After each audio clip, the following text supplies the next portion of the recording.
C'est la première fois que vous participez à ce chat en tant que maire du 19e arrondissement, François Dagneau. Mais d'abord, dites-nous, vous étiez premier adjoint, vous voici maire du 19e arrondissement. Concrètement, au quotidien, quel est votre rôle? Qu'est-ce que vous faites? Comment se déroule finalement une journée type du maire du 19e arrondissement? C'est d'abord une journée très longue et très remplie, d'autant que je me fais un devoir et un plaisir d'être au maximum présent, d'aller voir sur le terrain comment les choses se passent, bien ou moins bien, et d'essayer de construire des solutions et d'apporter des réponses avec l'ensemble des acteurs et des partenaires de l'arrondissement. Et du coup, concrètement, vous commencez à quelle heure? Vous terminez à quelle heure? Je commence tôt, en général vers 8h, et j'ai souvent des soirées bien remplies avec des réunions qui durent jusqu'à 22, 23 heures. C'est plutôt des journées non-stop et des semaines qui durent 6 jours, 6 jours et demi, parfois 7, mais voilà, je ne me plains de rien. Pourquoi est-ce que c'est important d'avoir ces discussions en direct avec les internautes du 19e? C'est une occasion supplémentaire d'avoir un échange et un dialogue, d'entendre les interpellations des habitants, d'essayer de leur apporter des réponses. Je vous avoue aussi que je préfère, en tout cas que je ne déteste pas le contact direct. Voilà, j'ai plaisir à aller sur le terrain, à la rencontre des habitants, dans les fêtes de quartier, les conseils de quartier, les réunions publiques, la vie des associations, tout ce qui bouge et tout ce qui vit dans l'arrondissement. Et on a des questions directes qui commencent à arriver sur le chat. Première question, c'est Noé de Lemix qui vous la pose. On parle beaucoup de la loi Duflot sur le logement. Quelles sont les mesures engagées par la mairie du 19e pour l'accession au logement dans l'arrondissement? Alors le 19e arrondissement, vous le savez, est de loin l'arrondissement qui à Paris contribue le plus à l'offre de logements sociaux dans Paris. Aujourd'hui, je crois que nous avons plus de 35% de notre parc de logements qui relève du logement social.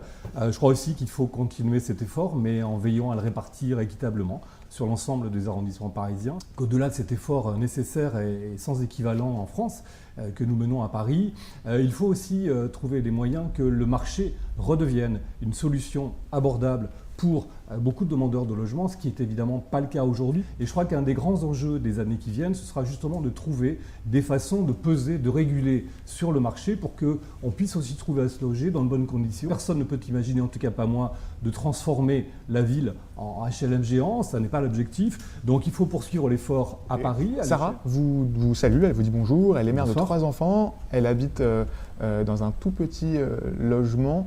Et donc, tous les enfants dorment dans la même chambre. Elle fait des démarches auprès de la mairie et elle dit qu'elle n'a pas reçu de proposition. Je l'encourage d'abord à ne pas perdre espoir. La mairie du 19e est la seule de Paris à tenir tous les jours pratiquement des permanences. Et la mairie d'arrondissement, pour ce qui la concerne, n'a son mot à dire que sur 10%, 1 sur 10 des logements vacants disponibles. Mais nous sommes aux côtés de 100% des demandeurs, tous ceux qui viennent nous voir, tous ceux qui nous sollicitent. Et pour croiser beaucoup de monde, pour rencontrer beaucoup de monde dans les rues de notre arrondissement, je vous confirme que la question du logement est évidemment la problématique numéro 1, non seulement pour ceux qui cherchent un logement, notamment pour accéder à un logement social, mais aussi ceux qui y sont et qui ont besoin de s'agrandir. Et je crois qu'il faut aussi veiller, en tout cas moi j'y tiens, comme mon prédécesseur Roger Madec qui tenait, à préserver un équilibre, une mixité sociale. Et dans cet arrondissement, ça veut dire qu'il faut aussi pouvoir accueillir et loger les classes moyennes et toutes les populations.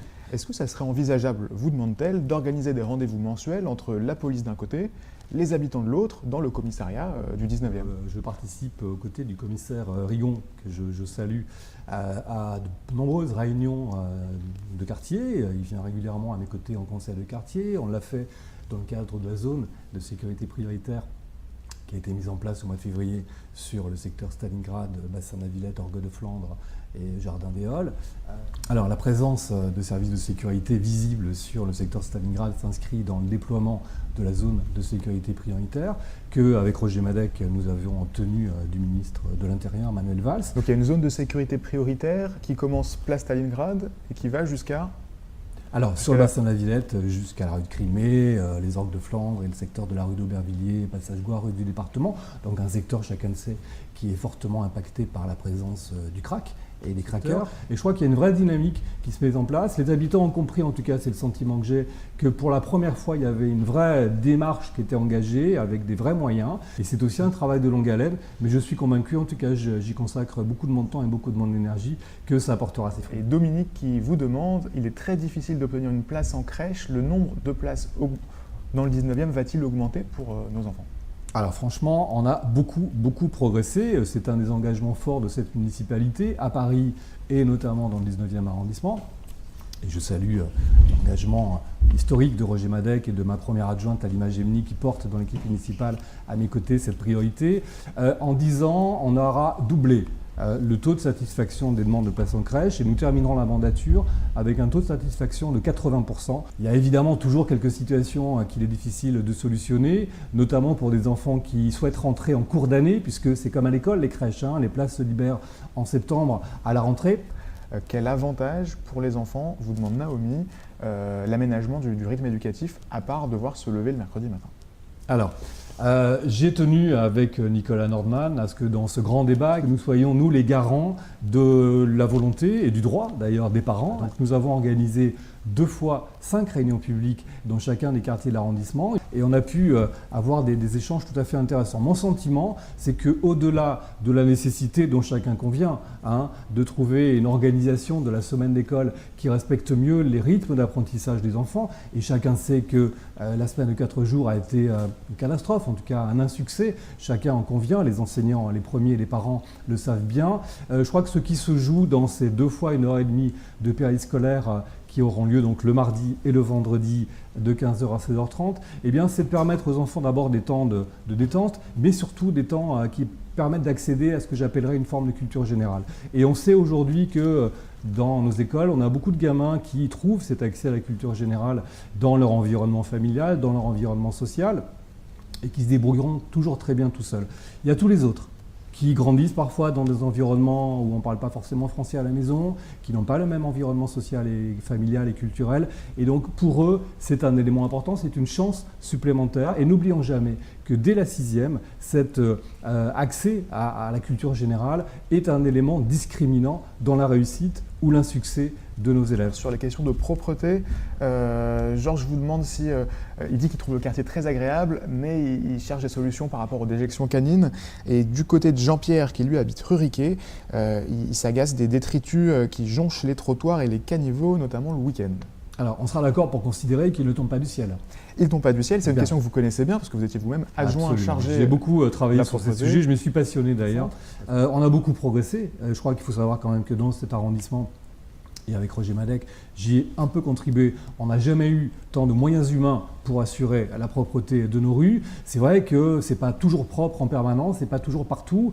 Il y a des quartiers où on salit plus rapidement, donc c'est toujours compliqué. Là aussi, il faut à la fois mieux nettoyer, c'est notre responsabilité et nous nous y employons. Coup de chapeau d'ailleurs à nos agents parce que c'est un boulot ingrat et compliqué. Ils sont dehors à 6h du matin tous les jours de l'année et par tous les temps. Et puis, il faut bien sûr mieux nettoyer, mais aussi moins salir. Donc, c'est une responsabilité partagée. On fait beaucoup avec mon adjoint Yacine Chawat pour sensibiliser, communiquer. On accueille régulièrement des enfants parce que je crois que ce message-là passe aussi par les enfants qui sont des prescripteurs d'opinion, de bonnes pratiques en tout cas. Et d'ailleurs, ils comprennent très très bien. Et moi, j'ai un message très simple à faire passer. Je le répète toujours, c'est simple, on ne jette rien par terre. Paris compte 30 000 corbeilles de rue. On a ça nulle part dans aucune ville d'Europe et même du monde. Donc les Parisiens ont tous les moyens de nous aider à garder cette ville parfaitement et toujours et partout propre. Merci à Nordine et à tous les internautes qui ont posé des questions ce soir. Merci. Merci François Dagneau et à bientôt pour un prochain chat. Avec plaisir.